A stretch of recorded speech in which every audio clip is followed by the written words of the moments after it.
Nice.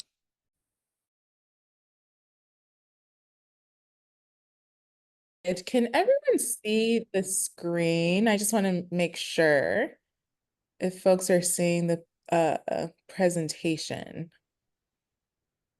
I see some thumbs up.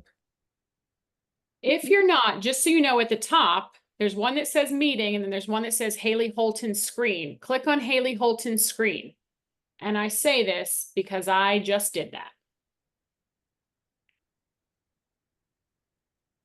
Awesome. Well, welcome everyone. If you haven't met me yet, my name is Samantha Flournoy, and I'm the Regional Director for NOLA FPAC. I'm excited to be here with you all for my first FPAC General Body meeting. We have a few policy updates, some program updates, and then we'll invite our working group chairs to provide updates on what's happening with them. And then we'll open the floor for you all to share community announcements.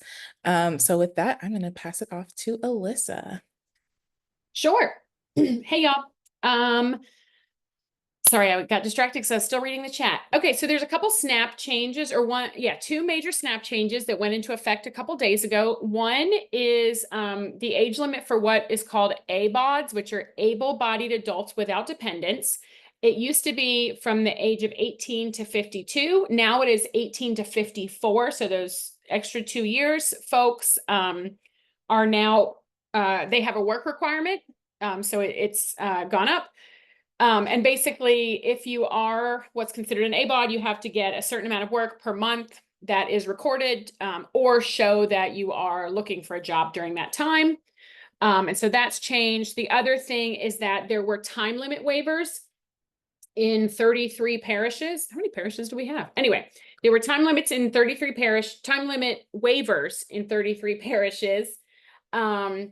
And those were basically that you could have more time to get the work hours, which is especially important for people who are in things like service industry or jobs that are kind of hourly, that don't have like specific set hours each week. So notices were mailed to affected SNAP recipients at the end of August, but those have gone into effect.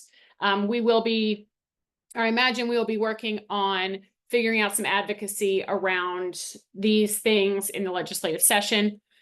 And then disaster SNAP was approved in 9 parishes after Hurricane Francine. Jefferson Parish was just added, and it's actually the only one that is still open. And so Bryn dropped that link in there. If you or someone you know or serve as in some of the other parishes, and are not able to get disaster SNAP because you missed that short window, please let us know and we can see how we can advocate for you to get that.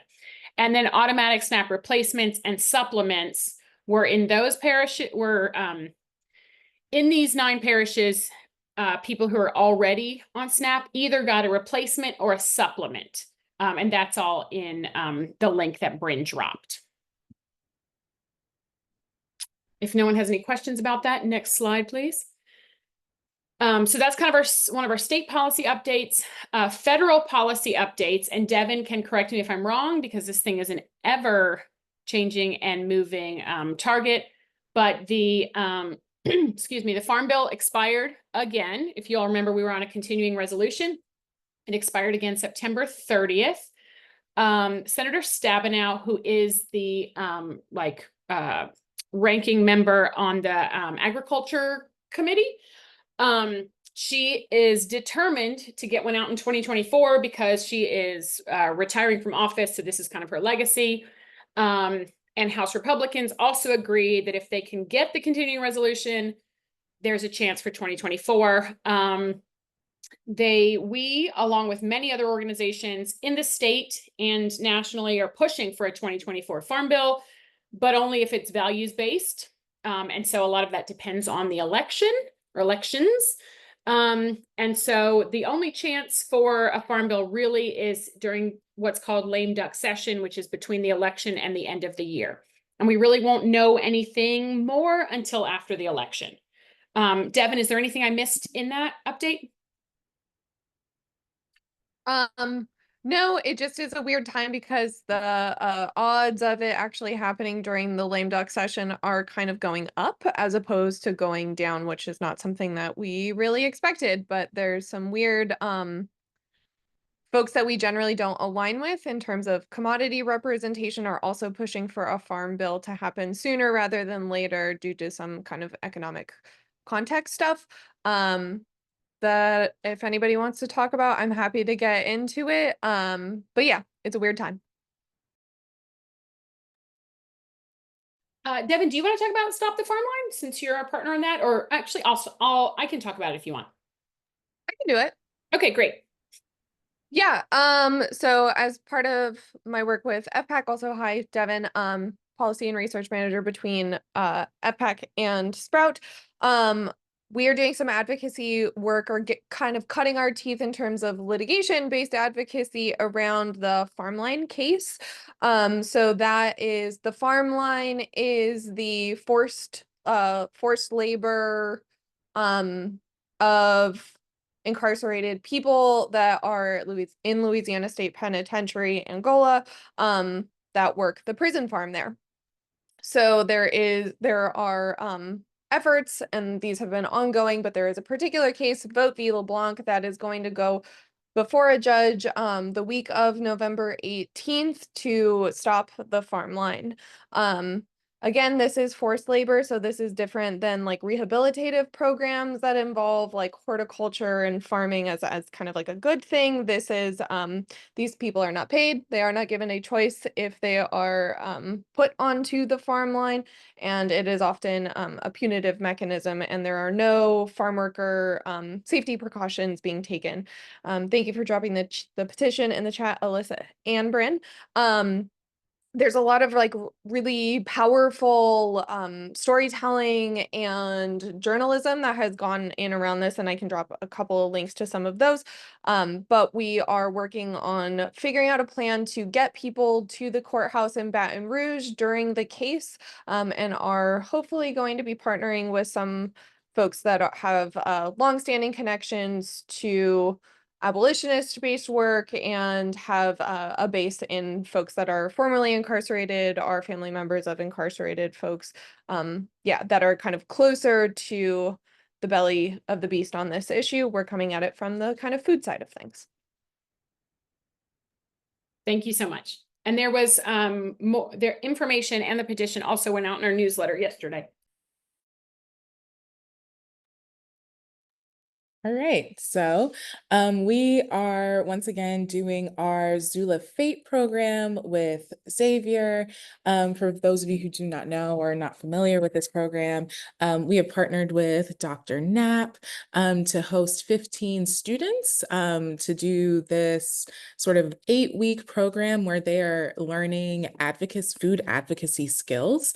And this year we're hoping that they will actually apply those skills to problems that are happening on campus. So we're going to collaborate with the Hunger Free Campus campaign, not directly, but to use the Hunger Free Campus program to sort of shape what they'll be doing in the classroom. And I'd love to invite Dr. Knapp to share if she has any other details that she'd like to. I see you shaking now. Okay, cool. So yeah, we're going to be doing that with 50 students. Just excited about getting started with this new group of students. We have, I think, a good, solid group that are excited about learning about advocacy. Lovely. That's me again. Okay, so as you all may know, FPAC is one of the sort of founding members of we call it LSAC, but it's the Louisiana Small Scale Agriculture Coalition. But one of our major things is giving grants to farmers for grants available for production and infrastructure improvements. So that is open now. We have $230,000 to give directly to farmers. So applications are open. That says November 15th. I do not think that's correct. I think I put the wrong slide on there. So maybe someone from FPAC or LSAC can tell me if I'm wrong. but I feel like that date may be incorrect. But anyway, this is for farmers. It's November 3rd. Apologies. This is for farmers. It's for people who are currently farming to help them with their farm and infrastructure. November 3rd came up in the chat. The 3rd. Yes, thank you. And I'm sorry that I put this in too soon.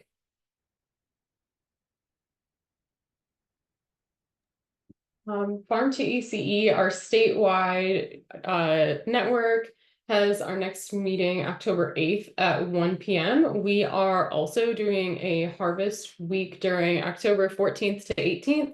If you want to participate, feel free to email me. We have some materials, social media, little like, I don't know what to call them, little pretty things you can put on social media, a brand for Harvest Week. And then we had over the summer run a pickup for families that could pick up a little local procurement bag, and this was due to kids being out of school in the summer. And so to meet the gap where we typically deliver once a month fresh fruit or vegetable, we made little summer bags, and 69 families had picked up bags during July and August. So that was really successful and they really enjoyed that. We also gave $15 of market tokens to each family that they could purchase at the market. And so if they came to all 4 markets, they were able to get that all 4 times. And so it really increased some visibility for buying local at the market. And also we made sure to let everybody know how you can utilize your SNAP at the market.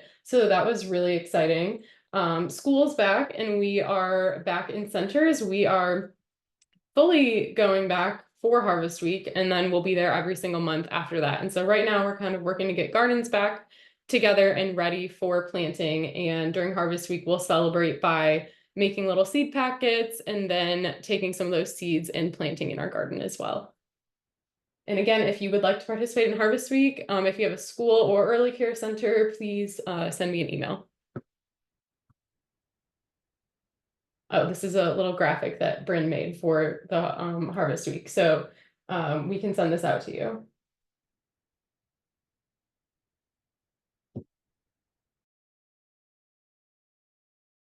Oops, I was on mute. Hey everyone. We have been having some happenings in our Eat Local committee. This committee meets on the last Monday of the month at 1 p.m. if you'd like to join in on those meetings. We recently held Garden to Glass last Wednesday. It's one of our favorite events, and I know a lot of you attended.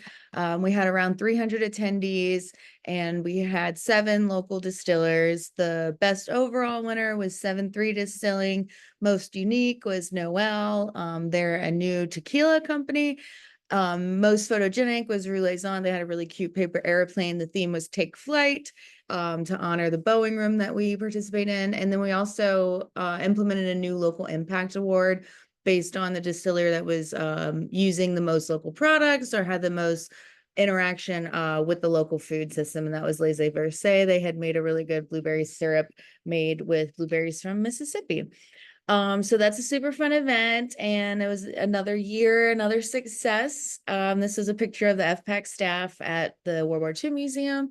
As far as other events, we will be launching the Seafood Passport at the Save Our Shrimpers Shrimp Aid event, which is going to be happening October 20th at the Broadside. We'll discuss more about that in the Seafood Working Group. So that's going to be happening next month.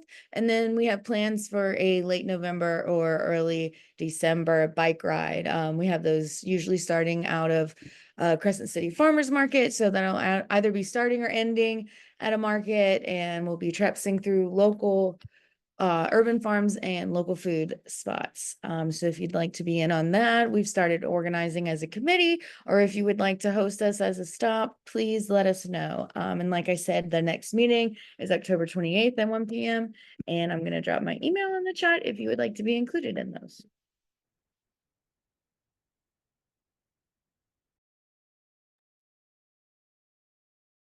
Okay, so now we've approached the portion where we highlight our working group chairs. So I think I saw Eric maybe Chandra, but I'm passing it along to you to share business development updates. / I could also jump in if that's helpful. Hey, this is Eric. The business development work group, we're gonna put the meetings on pause, the monthly meetings on pause for a minute. We're still revisiting the strategic plan. There's just some edits that we want to make and make sure we can kind of focus on what those goals are. We will be meeting with leadership once or twice a month until we kind of get the strategic plan done. So if you are interested in looking at the business development strategic plan, reach out. I'll drop my email in the chat in a second. And yeah, so stay tuned. We have more coming.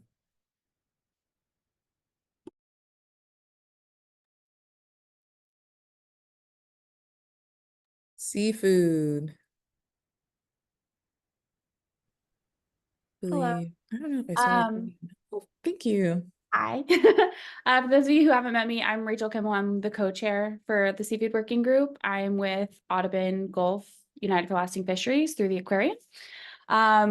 We have a lot happening. So for those who are unaware, October every year is National Seafood Month. So this is our really big busy season outside of, like Lent in the spring. So National Seafood Month. If anybody has anything seafood related or you're interested in hopping in, you can always reach out to us at the Seafood Working Group through our emails or pop into our upcoming meeting next week. I believe it's on the 9th, it's on Wednesday. Yes. Where we'll cover everything that we're doing in October and all of that craziness and fun stuff. Fiona is not here today, but she is the other chair with me. She works for CRCL through their oyster shell recycling program. She's also very, very nice. Outside of National Seafood Month, the really big thing that Bryn kind of already touched on that our focus is honed in on for the month is the upcoming inaugural Louisiana Shrimp Festival, which is being put on by a group of pretty much local community members of the fishing community and the shrimp industry specifically, who rightfully so are very concerned about the status of our shrimp industry because it's not doing very well fighting against international imports and labeling concerns and a bunch of other things. So we're really advocating hard for the support of local seafood, especially local sustainable shrimp, to kind of give back to that community to keep it flourishing as long as possible. And this year and next year are really going to be determining factors as to how well our shrimp industry kind of survives and if they can, because things are really not great. Like Bryn said, the event is going to be on the 20th. It's a festival in every way a festival could possibly be. She already shared the link, but I'll share it again for you guys, for anyone who wants tickets.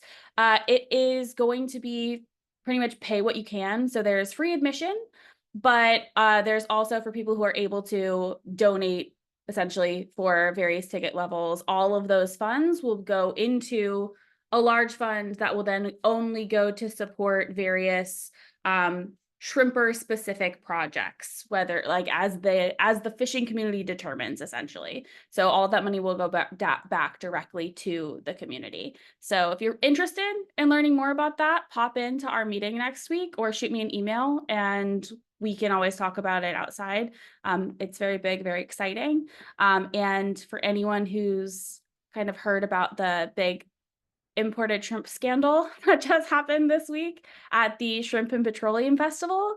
Those testers are also actually working with people here through the Shrimp Fest. It's going to happen on the 20th and are going to be present testing the shrimp at our vendors who are all contractually obligated to serve wild-caught Gulf shrimp. So should go well. And they're also going to be talking about what the testing is, how it works, why the shrimp is being tested, in addition to a bunch of other kind of panelists and people from the chlorinated community, the fishing community, and everything, kind of talking about status of the industry and also telling their stories. So be sure to stop by, even if it's only for a little bit that day. Like Bryn said, we'll be there for the seafood passport, so come say hi. Yeah, and admission is a pay what you can, and all proceeds are kept by the vendors. And there's going to be music and some panels and all too. So we're looking forward to it. We'll be launching the passport. Come get a tote bag. Yeah. Awesome. I will definitely be at Shrimp Fest, so I'm excited about that. Food Access Working Group, we are also kind of on a bit of a hiatus here. We are planning for our next meeting to be November 20th at 1 p.m., but that will be kind of TBD. We didn't see a need for an October meeting, but Luke and I are kind of assessing it as things come along, based on the plan that we have been working out. So we are trying to push out information quarterly on any one-pagers that anybody has, relating to food access. We're trying to also shift to potentially sending this out monthly, but have quarterly goals. So we're in the talks right now, of how we would like this to look. We're also working continually on a bill language simplification document. And so as the session starts ramping up, we will try to be like essentially translating bill language so that anybody can understand what is trying to be said through that language. And that is a group effort right now. So again, Luke and I are kind of working out logistics right now, and we don't have any pressing issues since things are pretty calm, relatively calm right now.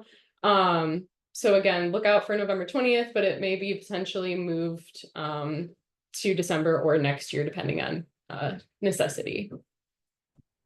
Yeah, and I just wanted to add that even though we're not meeting in October, the food access or food security chip working group is going to be meeting next week. So if anybody here would like to be part of that, I can send you an invite, and my email is in the chat.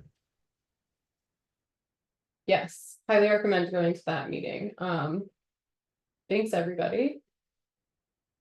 And also, if you have any flyers and one pagers, still send them in the folder that is linked there. Luke and I will still be sending those out. Just wanted to clarify, we're not pausing on that.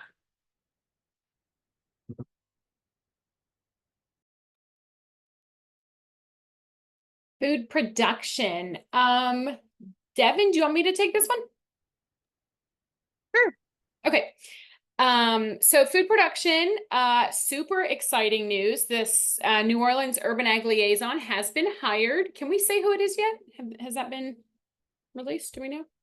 Anyway, someone has been hired as an urban ag liaison for the city, which, as you all remember, was a big win for us last year. And now the working group, so for the past 2 years, the working group has really been focused on a greener New Orleans, which was our campaign for urban ag. Well, a lot of that those things have been met. So we're working on, we are focused on what the next steps will be with the greener New Orleans and what the working group may sort of, what kind of work it will move into.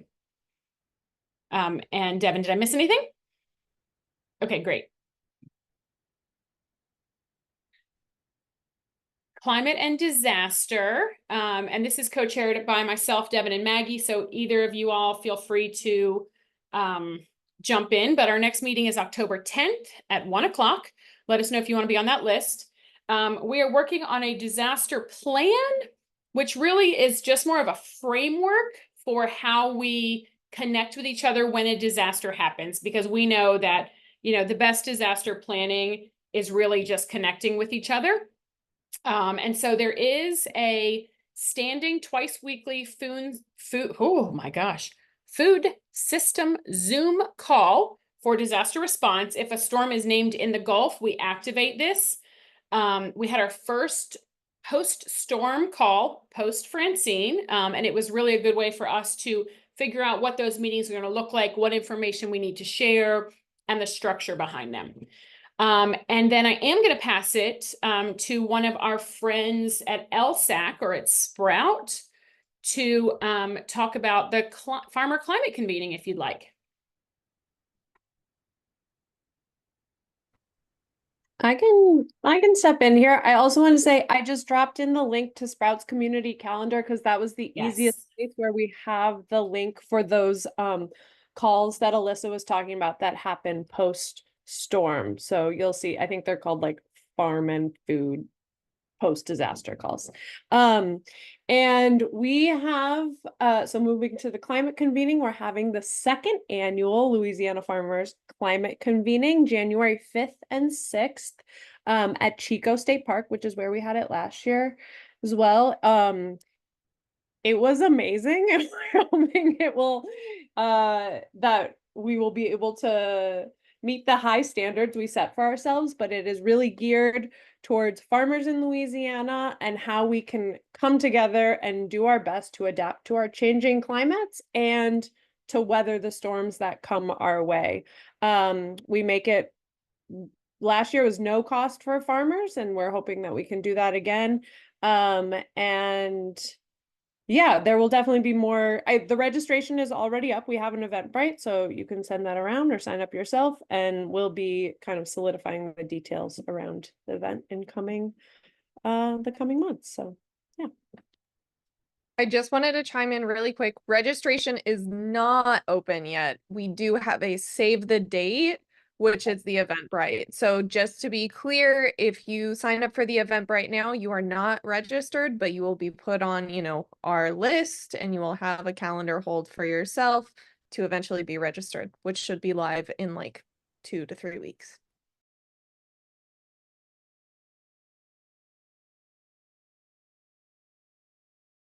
Okay, so in the spirit of transition, newness, blossoming, FPAC will be pausing on our general meeting so that we can focus on internal working groups. Well, and working groups aren't necessarily internal, but work with our working groups for the 2025 strategy planning that will be happening, and meeting with our steering committees and various groups.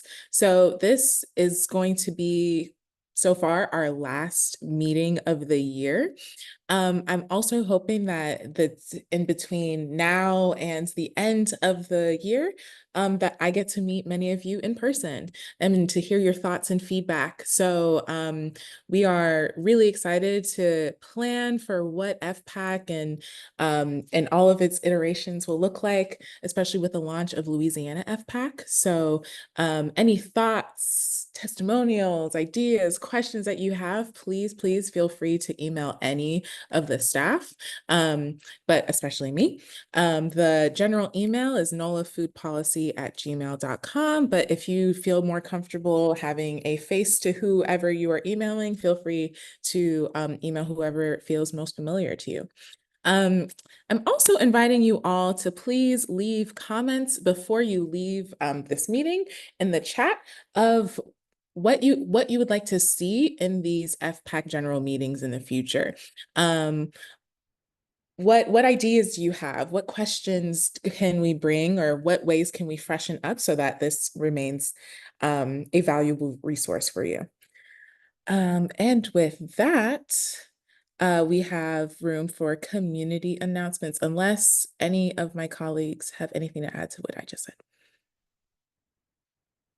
I don't, but I do have information about a community announcement that I was asked to pass along. All right, so community announcements. Haley, we can go to the next slide and we can start with Alyssa. Yeah, so Tulane School Department of Nutrition is doing a convening, a design thinking convening. I am trying to find the link to it right now, but it is next week, October 10th and 11th, I think. That looks really cool, and it's about the food system. And it, I will find it and we will put it in there because they have an Eventbrite.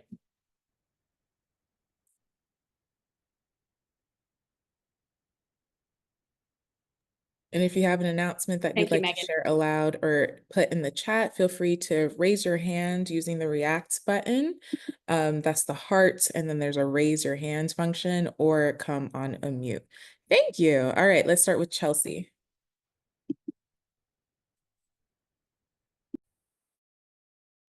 Was that an accident? Maybe that's an accident. It is. I have Chelsea Lee. It's Coretta. I'm confused. That's me. Oh, Hey, okay. Coretta Lagarde with American Heart Association. I have Chelsea's link because she had to jump off 30 minutes early. So, hello to those who know me, those who don't know me. I'm the executive director of the American Heart Association and one of the founding members of FPAC from way back when. So, anywho, just put in the chat, Health Horizons is a series discussion around women's health that Salon 22 is hosting. And the topic for this October session is Food is Medicine. Dr. Candace Knight of Knight Wellness, Dr. Pamela Lyons, a registered dietitian, and myself will be on the panel led by LPHI's Shalina Davis. Thank you, Coretta. Michael. Hey y'all, I'm Michael Richard, farm director at Recirculating Farms. We have a couple things that are coming up. We've just recently restarted our beginner farmer and rancher development program. So we're currently having classes every Wednesday, 5:30 to 6:30. This week we did seed saving. Next week we're doing natural fertilizers. Also, as a part of that program, we run that program in collaboration with Sprout. So please stay on the lookout for free classes coming from them as well. But we have a full day comprehensive coming up on October 19th, and we'll be going through things like land assessment, checking to see if land is viable, how to set yourself up to be successful on your land, going through the legal process of acquiring that land and protecting yourself. A lot of it will also be focused on agritourism and how you can leverage the legal benefits and economic benefits to secure your farm better. And that'll be on October 19th. And you can find everything on our Instagram. And we also send out a newsletter regularly. Thank you. Do we have any more community announcements? I see that Alexandra dropped the Tulane Nutrition Design Dialogue Exploring Green Infrastructure. Thank you. October 11th.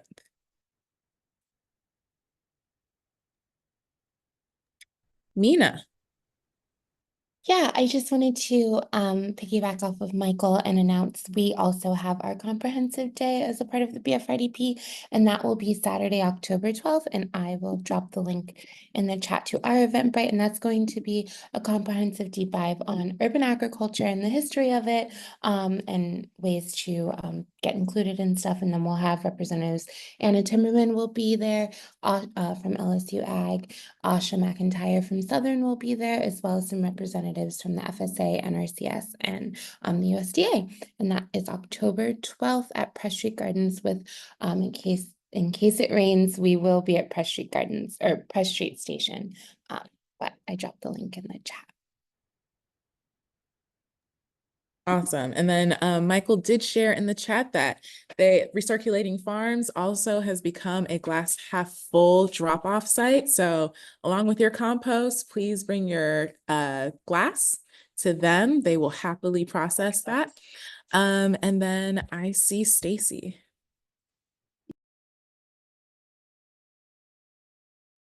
Hi, everybody. This is Stacy from Market Umbrella, Crescent City Farmers Market. I dropped two things into the chat. The first one is happening next Wednesday, and that is a farmer panel on sustainability and profitability.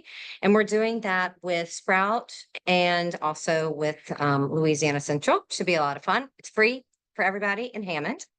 And the second thing that we have dropped into the chat is our Moonlight Market, which is Crescent City Farmers Market's annual fundraiser. That is happening on Thursday, November the 14th from 6 to 9. There should be lots of local food and fun and music, and tickets just went on sale on Monday.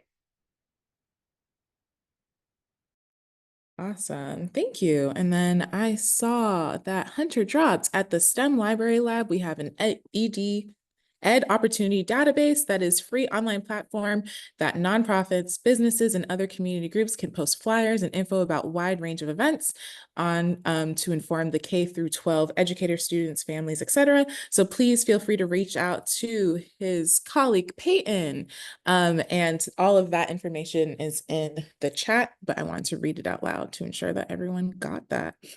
Does anyone else have any other announcements?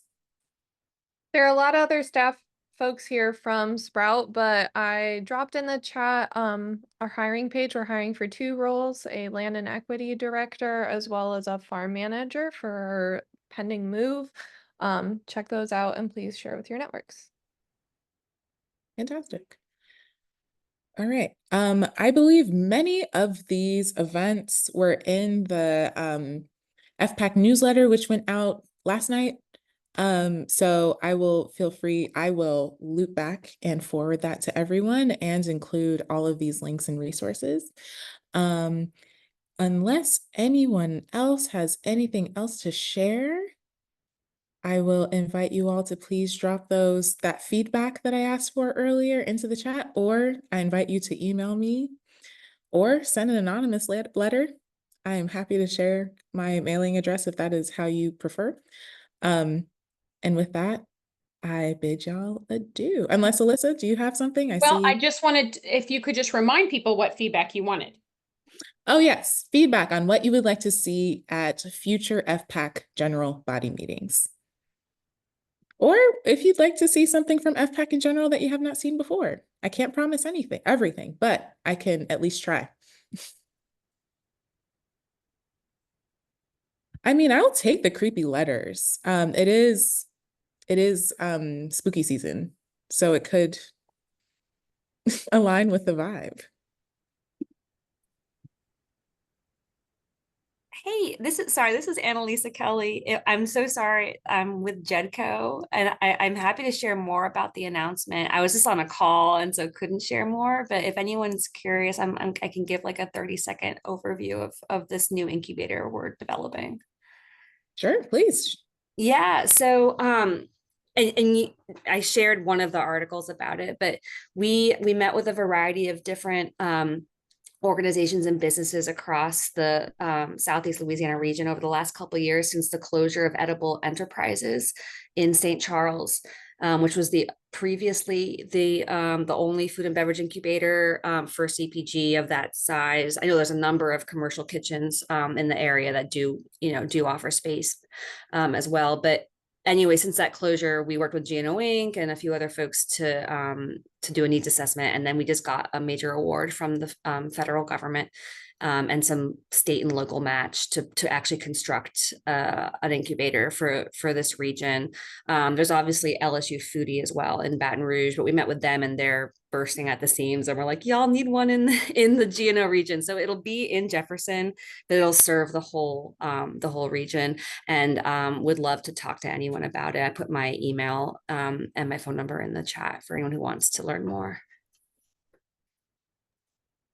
Thank you, Annalisa. Anything else?